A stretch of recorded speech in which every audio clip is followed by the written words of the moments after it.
All right. Oh, I I don't know why StreamYard does this. Very excited for this. I'm so excited about this. But hello, y'all. I'm going to give StreamYard a few seconds to kind of catch up because it does lag at the beginning. But happy Sunday, y'all, and welcome to our first author chat for our book club. First one. It is our first one. We've just been doing. Honored. I know. I'm so excited. We've just been doing Discord chats over the last year and a half ish. So super excited to kind of jump into like this new way of chatting about the book and getting to talk to you a little bit. So, well, I'm excited to be here. Thank you for having me. Yes, of course. So for people who are hopping in that are part of our book club, welcome y'all. We have a few people who are here. Hi, Lorraine. Hi, Sabrina. Not sure if y'all were able to get to the book or read the entire book, but our questions are pretty general. Not like a ton of spoilery stuff, but also like it's romance, so we all know how it's going to end. So should be good. But yes, we read Off the Beaten Path by Madison for April. This was my first book by her. I have a signed copy with like the little bookmark and the stickers. So I got it from the website as well, but my stickers are upstairs. I love making the little packages and sending them out. They're so cute. It was so cute. I love the handwritten note that you had in there. And the stickers were so cute. I mean, I very much agree with this bookmark after reading the book. I loved it. Well, I guess first we can go ahead and start with, do you want to just give us like a brief rundown of all your books? I know you have 4 that are out right now, a set of 3, and then this one. Yes. So my first series is the Nashville's Calling series. And I just wrote that as my first series because I live in Nashville, and oftentimes the books that are set in Nashville are not books that I enjoy because they end up being about like country music singers. And I've been living here for 10 years and have yet to meet one. So it's just not like super common the way that people would imagine it to be. And so I just wanted to write something that felt like authentic to my city that I love so much. And so I wrote that series. There's 3 in that series. The first one is kind of like a friends to lovers second chance with a fibromyalgia rep. I have fibromyalgia, and I didn't really set out to specifically write a book that had that in it, but it came really naturally to me. I wanted to write, when they say when you're starting out, write what you know. So I literally just wrote everything. She's probably this character that's like most similar to myself. And that main character is probably most similar to my husband. And so definitely not like our story at all, but it was just easier to write it like that for the first one. The second one, they're all kind of like interconnected standalones. So the second one is about one of their friends, and it's kind of like a forbidden romance, but like very lighthearted forbidden romance. And then the third one is Just Friends. And it's really just like my ode to friends to lovers. They're just the most friends to lovers that you can get. And then 2 of the characters from the Nashville's Calling series are from Fontana Ridge. And so I had always planned to write about this small town, and I started dropping hints in the second book of the Nashville series, just between us. And so I started dropping hints for it there, and they like went and visited the town, and I just always knew I wanted to eventually write it. And it's been the most fun to like actually get there and write it because I've been planning it since 2021 to go back to those books. Or back to that town and write about it. So it's been super fun. That's so awesome. I also live in Nashville right now. Haven't read any books recently that are set in Nashville, but I do have the first book in the Nashville's Calling series that I want to read. Also have not met any famous people since living here, although we have spotted a few people. Like my roommates have seen a couple of famous people, but we haven't met anybody yet. So maybe someday. But I mean, I'm not Nashville, but I'm California. So everyone like immediately they think California, they think you're in Hollywood. Yeah. So I'm like, not really. Yeah. For sure. So we're going to stick with our general questions for a little bit. I think Rylan had already sent them over to you just so you kind of know where we're going with it. But do you have any books or authors that have been your inspiration for your writing or getting started? When I got started, I had tried writing lots of books throughout my life. Like I started pretty much as soon as I could read. I was like, this is what I want to do. But I never could really find my voice or the style of book that I wanted to read. And I was reading a lot of contemporary romance that was heavier, which I love. Like I love a dramatic contemporary romance, but that didn't really feel like me and what I wanted to write. And then I read Sarah Adams' books, and I actually started with her Nashville series, and that was the first thing that I read where I was like, oh my goodness, like this is Nashville, how it actually is. And also this is the kind of feeling that I want people to have when they read something of mine, because hers are just so lighthearted and happy. And so I actually talked to her a lot when I first got started, and she was super helpful to me with like the whole process of self-publishing and doing and like finding beta readers and all the things. So I don't necessarily feel like my books read like a Sarah Adams book, but she was definitely like an inspiration to me when I first got started, and I was wanting to write books that made people feel the way that her books make you feel. And then also, like, obviously I'm an Emily Henry stan. Like, she's amazing. I would love to write characters the way that she does, especially because she writes in single point of view. And it's just so amazing to me that I feel like I know her male main characters as well as her female main characters, and you're never in their head.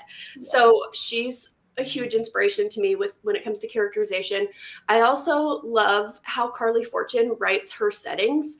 Like, I feel like when I finish reading one of her books, I know every single detail about where she set her books, and I've never been there. Like, I feel like I grew up there, and she writes nostalgia and her settings just so well. And I definitely wanted to capture that when I was writing the Nashville series, because I love living here, and I wanted to write it how it actually felt. And then also when I was writing Off the Beaten Path, because I was actually like creating my own town, and I really wanted it to feel like a real town and not just like a caricature of a town.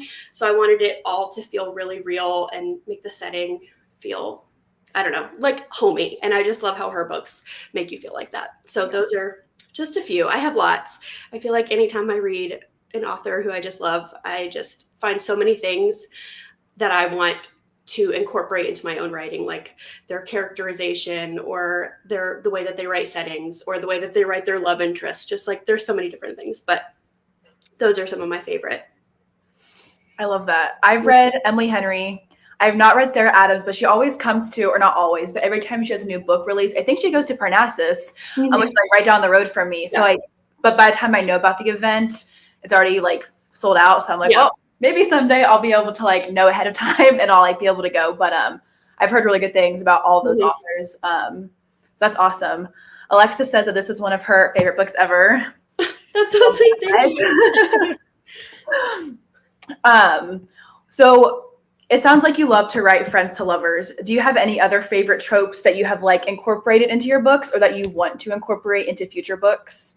So if you had asked me before writing Off the Beaten Path, what my favorite to write was, I would have said friends to lovers, hands down. And I still feel like true enemies to lovers is really hard to achieve in contemporary romance, because like, how do two people who like actually hate each other in the real world like fall in love? Like, it works in fantasy. I mean, if they're not like from like warring witch covens, like I don't want it, I don't want them at all to be friendly with each other. But when it comes to like contemporary romance, I just feel like it can be really difficult to achieve and make it believable, and then also make these people like actually like each other by the end of it. And so when I started writing Off the Beaten Path, I had the hardest time. My goal with this series was, I felt like I had written all of the tropes that I gravitated toward a lot in the Nashville series. And for the Mountains Are Calling, I wanted to challenge myself to write tropes that aren't necessarily my favorite and try to see if I could really love them. So like single dad, I'd never really loved single dad books. Now I'm a single dad fanatic. Like, I love it.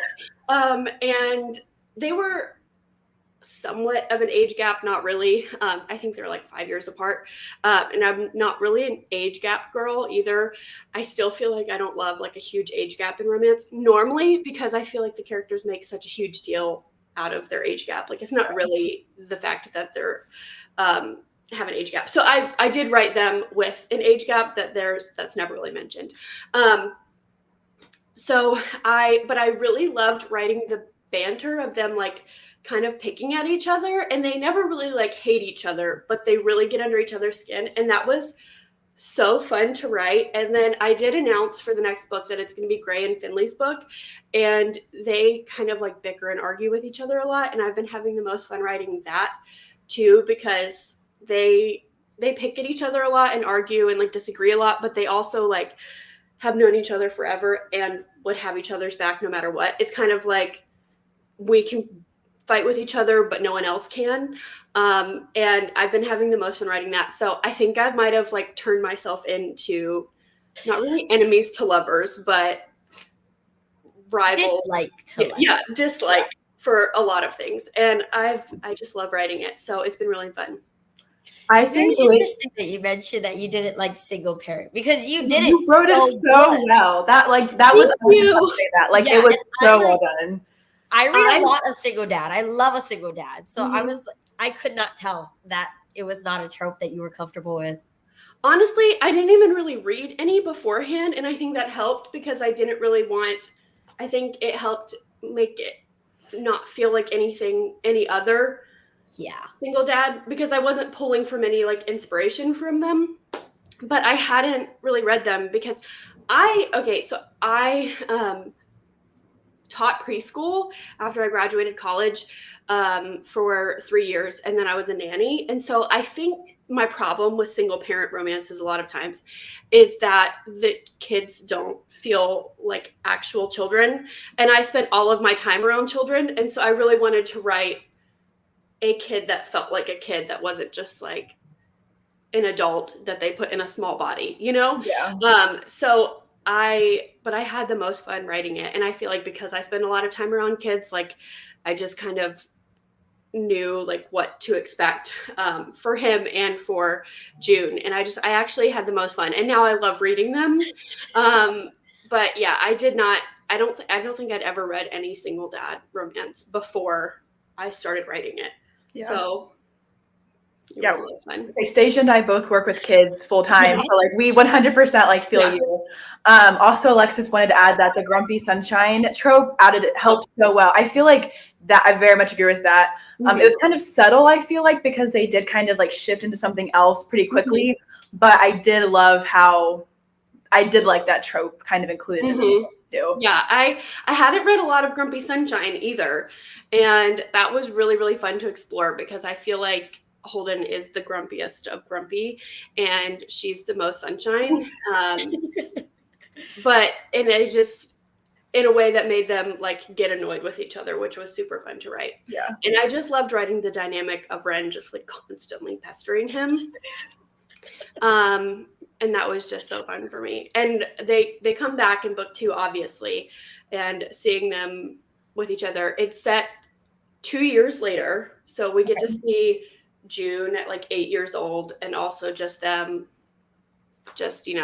living life and still having the exact same dynamic 2 years later, which has been super fun. That's so fun. Yeah. So you did mention your next book coming out. So do you have a writing process? Do you kind of just wing it, or like how does that look for you? So when I first got started, I didn't do any kind of outlining or anything, mostly because I thought if I spent a lot of time outlining, which this has happened to me in the past, when I had tried writing books before, I would outline forever and then never actually get around to writing the book, and it would just kind of like sap me of all creativity. And so I didn't do that for, I guess, my first book at all.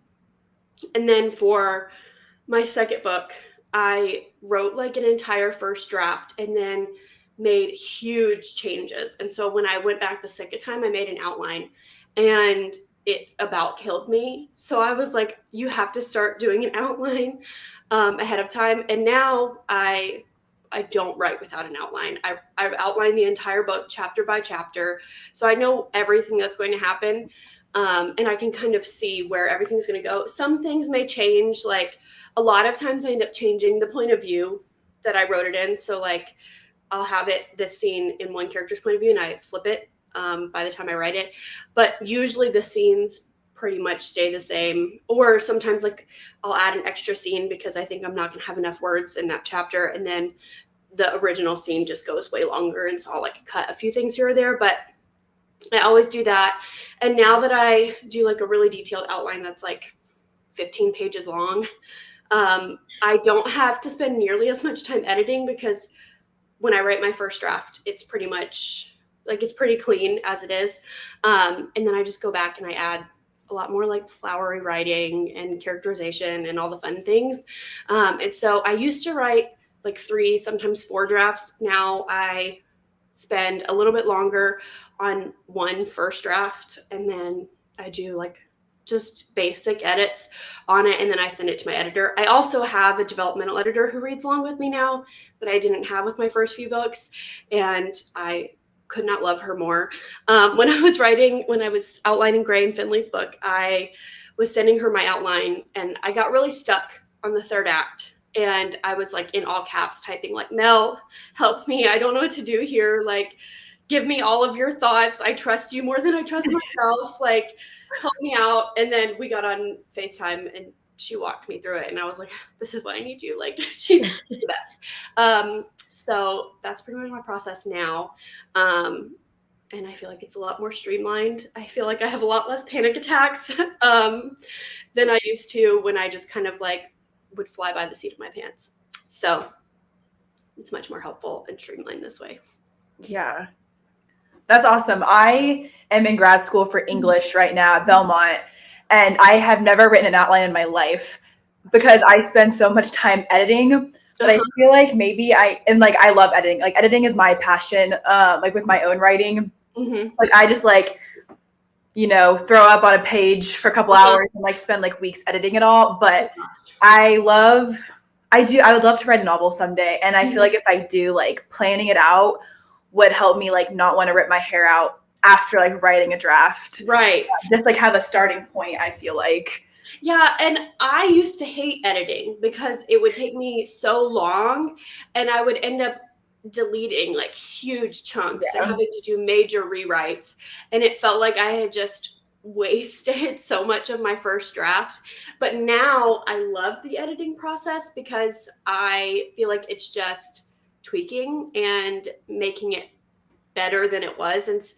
But it all pretty much stays the exact same. Like, I'm not making any major cuts or anything like that. So now editing is one of my favorite parts, but it also, so like for Gray and Finley's book, I'm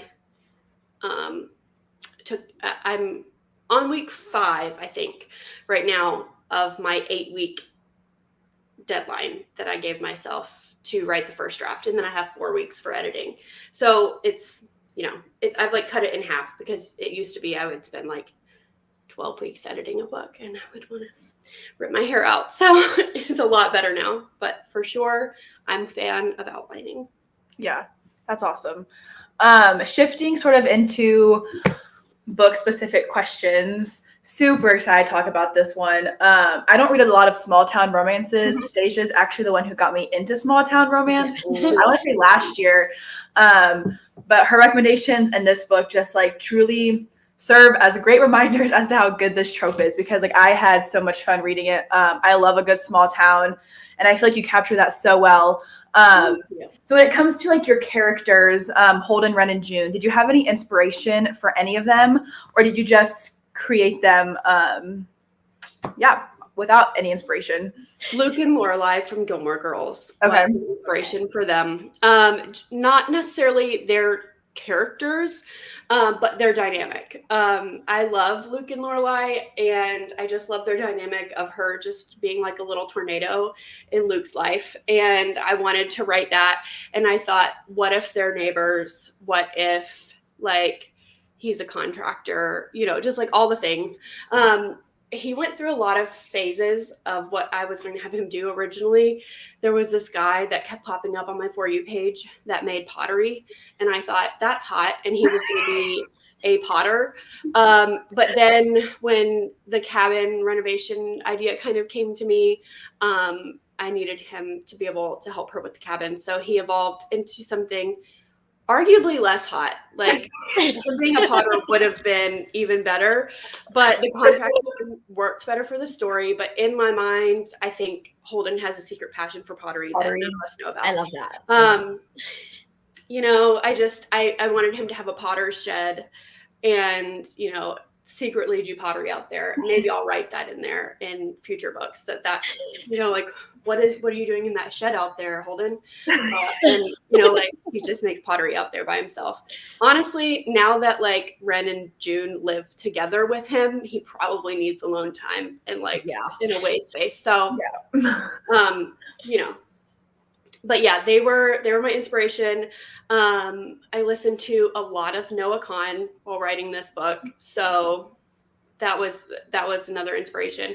And then just the town and Gilmore Girls in general, like Stars Hollow, I love it. I just wanted it to feel kind of like if Gilmore Girls and Noah Kahn had a baby and made like a more country small town.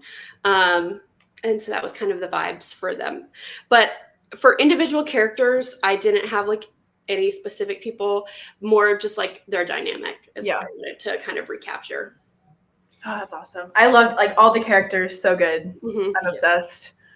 Yeah, I love their dynamic. Like from page one, you're just like, oh, this is going to be so much fun. Like you could already tell before you already kind of know. Yeah. So, like, when everything gets revealed, I love their dynamic.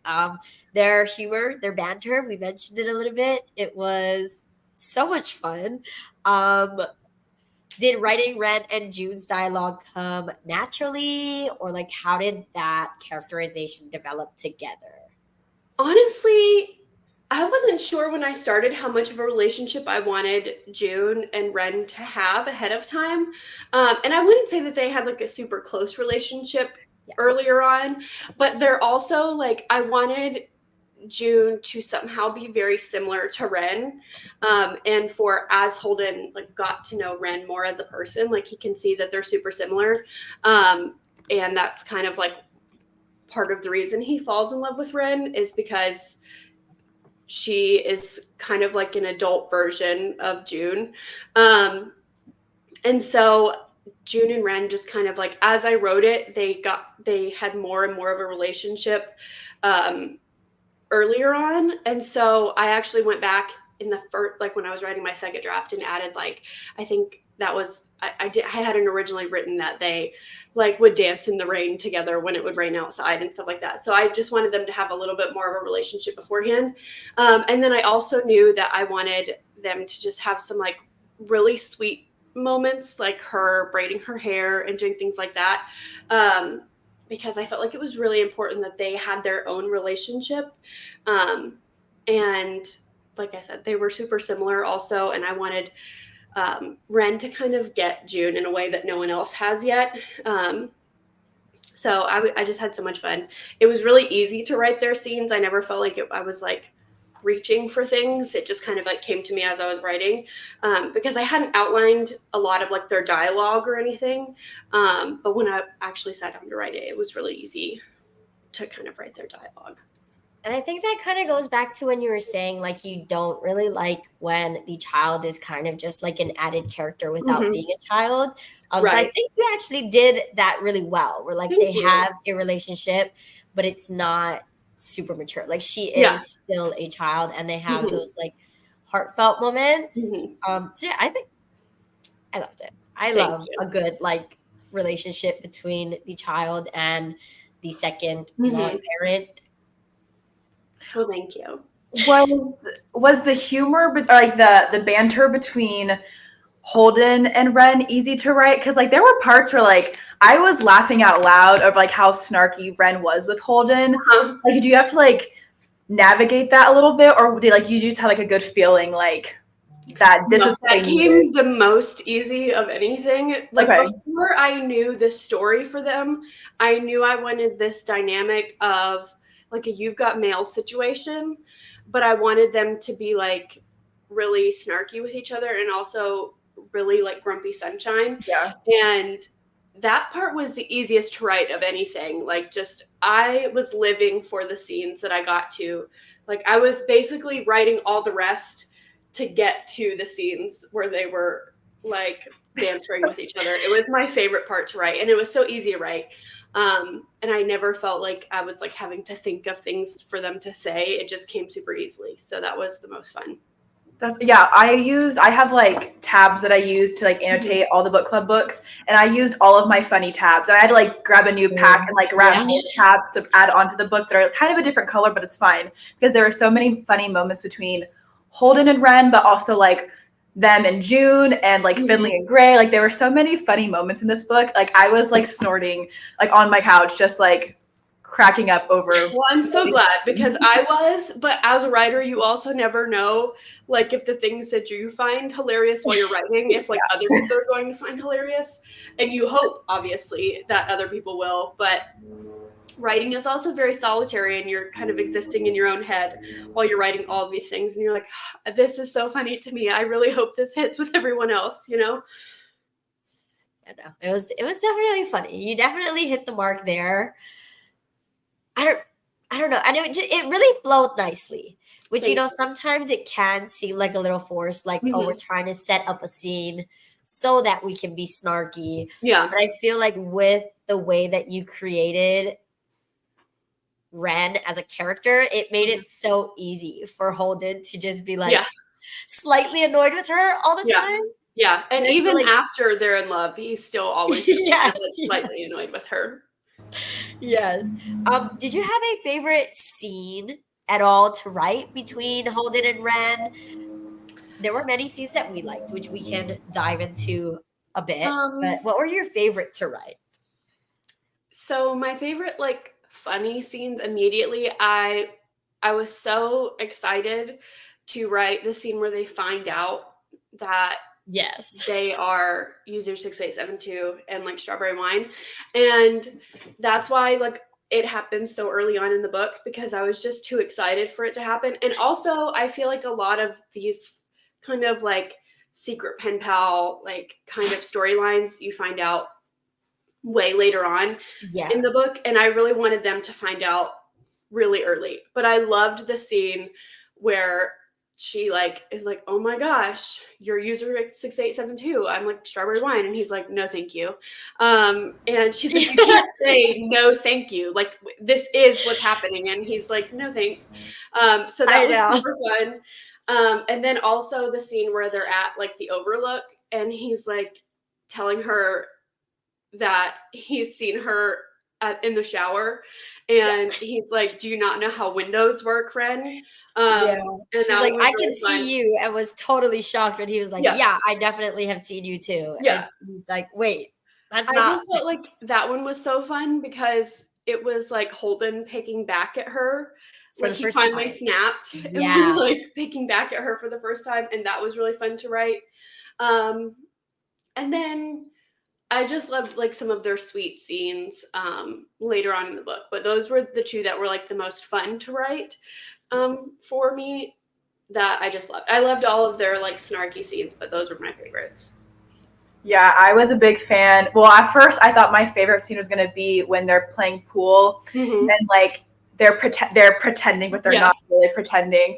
But then we got to the musical, and I was like, well, this is my actual favorite scene because like my heart like just got so full with how easily like Ren fell in love with June and treated her as her own, even though Holden and Ren weren't even official at that part. Like it didn't matter that they were going through, like she was still going to be there for June. It was really important to me to write. I wanted them to specifically have just like had like a down moment, and they weren't together, and they weren't planning to get together. But I really wanted Ren to show up for June when like nothing else, there was no ulterior motive. Like she wasn't trying Yeah. to prove herself to Holden at all. Like I just wanted her out of the goodness of her heart to just love June and show up for June. Yeah. June's bracelets had me sobbing. Yeah. That They were was so really good. The lawnmower is coming back at the apartment complex. Sorry if I keep muting myself, that's why, because it's so loud. So okay, Staijah, you asked the next question. Coming back. All right. So third act breakups are a big thing in the romance world, but this beauty did not have one. Was that the plan going in, or how did we approach that decision? So, this is kind of like a spoiler for Just Friends if you haven't read it yet, but there's no third act breakup in that book either, which is my third book that I wrote. It did not feel right for Just Friends, like those characters. They're best friends. It didn't feel right for them to have a third act breakup.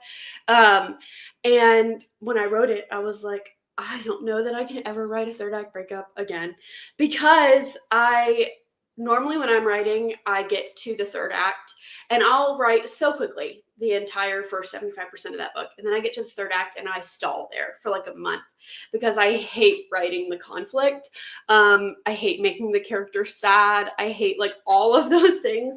I hate making myself sad. And I feel like I get so wrapped up in my books that it's like, I'm so sad the entire time I'm writing it. And so I hated doing that. And so when I wrote that, I was like, oh my gosh, they just like never break up. How cool is this? We don't need it. And so when I was plotting Off the Beaten Path, I was like, they're not going to have a third act breakup. I'm done with those. And so I knew that I wanted there to be obviously a big conflict. And I also knew that this is a little bit spoiler if you haven't read it, but I didn't really want the big conflict for them to be Mia. I wanted that to be kind of like a test on their relationship, but I didn't want it to be like the really big conflict, which is how I led to the cabin situation. But I did want Mia to come back. I felt like that was really necessary, and for there to be some conflict for that, but for them to be stronger because of it. And then I wanted the big conflict to just be the cabin. So I knew that going into it. And it's so much easier for me to write where there's just bad things happening instead of like them actually breaking up. For Gray and Finley's book, there's going to be a little bit more, which I'm already like dreading having to write, but it'll be fine. I think it's important for them. But it'll be my first like foray back into a little bit more of the third act breakup world. So yeah. I think it's a bit more realistic to have like little tests rather than like a giant thing Right. Back together. So I did love the way that they handled themselves. Yeah. I also just feel like a lot of times with the third act breakup, it either doesn't make sense or it really, really makes sense. And you're like, why are they getting back together? So I just really enjoy writing it where it just feels like, I feel like most couples don't break up before they're happily ever after. So I don't know, it feels more realistic to me a lot of times to just kind of have them, have lots of outside forces that are kind of like pushing against them instead of relationship forces. But yeah, I feel like the third act breakup trope, if you want to call it in romance, like can make or break the book for me. And I loved how like healthy and communicative Ren and Holden were, because like, Ren could have let what happened with the cabin like shut her down and like pushed him away, but instead like he pulled her closer and went out of his way to like, like make this right and like show her that he was gonna help and like be there, like no matter what was going on. So I just think it's so healthy, and like to see that in a genre that like isn't always healthy, like not like to mean that in a bad way, because like I all the romance, like I read all the subgenres, like I love it all, but it is always nice to kind of have like to see this represented in romance too, because like this is what you want in real life. And like I loved it. I mean, I've said that like 10 times, I feel like, so far. But yeah, I loved how you handled that, like Staijah was saying. Well, thank you. Yeah. We've talked briefly about the side characters and how you have plans for Gray and Finley. Do you have plans for Stevie? Can you share that? Because I loved her character. And I was just curious if you plan to dive into more of the side characters from this book in the future. I don't want to say who book 3 is about, but I will say that we do get more of Finley or more of Stevie for sure in book 2. Okay. And we get a lot more of her story. And I'm not going to say that she's not book 3, but I also don't want to say that she is. So you'll be surprised. Cool. I feel like her character is like a little bit mysterious in this one. Like there's things that are going on in her life that you don't tell us. Yeah. And we're kind of like book, and I'm like, I want to know. Yeah. I want to know. Yeah, she actually through Ren becomes pretty good friends with Finley too. Okay. And it's mentioned in Off the Beaten Path, but there's a book club of women in the town. And so they're all in the book club together. So you get to see a lot of like their dynamics with like other women, which is really fun. Yeah, I love that inclusion, like of the romance book club, like with like the clip covers. That was really fun. I was like tabbing all those as like relatable. Like, I like those books too. Yeah, there's a lot of hints for other series that I have throughout all of my books. So I don't know that I'll ever get to all of them, but if you look closely enough, like I want all of my series to be connected in different ways. So if you look closely, there's like little tiny hints for possible future series in all of those. So. Okay. Yay. Cool. That's awesome. That is exciting. So you mentioned we already know who book 2 is about. Can you give us anything else? A little tidbit to hold us off? Sure, because I'm going to be announcing some of this stuff pretty soon. So it is going to be another foray back into fake dating because they kind of get the idea from Ren and Holden, and they're like, this worked for a reason. So it's going to be going back into that. And I don't know how much I want to give away. Let's just say Gray has been harboring a little crush for a while. So I could tell a little bit in book 1. I was like, I actually marked like one of my tab things is like question mark, like shock. I actually marked one where like he either said something. But anyways, like they're gonna get together. I knew it. I knew they were getting together. I knew they were. I was like, all right. I didn't know. I hope. Have to. I hoped. They were originally going to be book 3, and I got started on book 2. What was going to be book 2, and I was just like, this doesn't feel right now. Like this doesn't feel like the book that needs to come next. And so I ended up like I already have the cover for that one like completely done. Like it's just sitting in my inbox. And I just like shelved it. And so that's why it's a little bit longer between releases than I was hoping, because I had already written like a good amount of that book and I just couldn't make it work for that couple, that story, that timeline.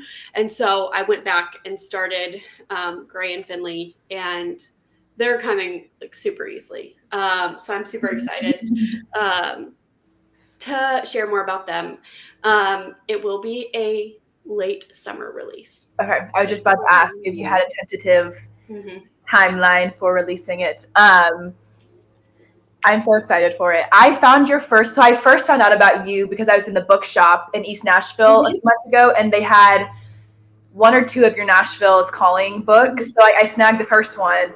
Haven't read it yet, but I'm very excited to dive into that series, just like being from Nashville, like living in Nashville, but also Gray and Finley like have a piece of my heart after this book. So I might be reading theirs first, but I do want to jump into your other 3 books too, because I feel like I can relate so hard just like living here and like experiencing life here. I'm so excited for you and for your next book.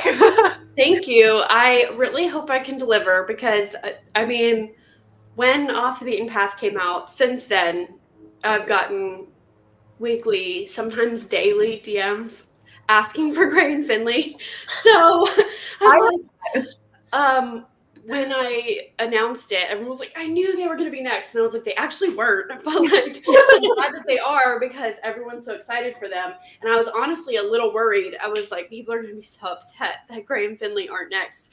But everyone's so excited. So I really hope I deliver with theirs. They've been really fun to write. They are also very snarky with each other, have a lot of banter. So it's been fun to write that. And also, I mean, I kind of wrote this a little bit in Off the Beaten Path, but Gray's character is very misunderstood, especially by Finley. So Finley's kind of like going to be eating crow, you know, because she's like been like terrorizing him for 15 years, talking about all these things about him and how he gets around and does all this, and he's really not. So it's been really fun to write them. I'm excited to unpack him. I was so excited. Yeah. He has, I really wrote, I sent my friends, I sent them a text and I was like, I just hurt myself writing this like bit of backstory for him. And they're like, Madison, why would you do that? Like, it's like when he's like a kid, just like some sad things that are kind of like a part of his childhood and why he is what he is. And they're like, why would you do that to him? Like, that is so sad. And I was like, I know, right? Where did I come up with this? Like, that's so sad. But it really just kind of like goes into who he is as a person. So he feels pretty, I don't know. He's been really interesting to write, and I've been really enjoying writing him because I feel like I haven't written a character like him before. So I'm so excited. It's gonna be I can't wait. Like, I'll be eating it up. I will be. I just wrote their first kiss scene, so I will say that. We love a good slow burn. It was really great. I loved writing it. Oh, I'm so excited. It's gonna be so good. I'm excited. Well, those were all the questions that we had for you. True, like, I had such a fun time reading this book. I read most of it yesterday because I'm the worst. I literally finished it today, so it's fine. We're trying our best. But I love finding new authors, and like truly had such a pleasure like reading this book. And I so appreciate you being willing to hop on and chat with us for a little while. Yeah, this is so fun. Yeah. It was so great. You have some big fans in the comments. Alexis and Lexi are here, and Sabrina and Lorraine and a couple other people are hopped on as well. Yeah, this was so much fun. I cannot wait to pick up your next books, and keep supporting you as you keep writing. Well, thank you guys so much for having me. This was so great. Yeah, of course. I would love to come back if you guys ever read another book because this was great. Yes, so we would love to. So much. Yeah, of course. Thank you guys all so much for joining us today. Hopefully we'll see you all soon for some reading sprints, but we'll see. Keep an eye out for announcements though about those. And we will see you all later. Bye, guys. Bye.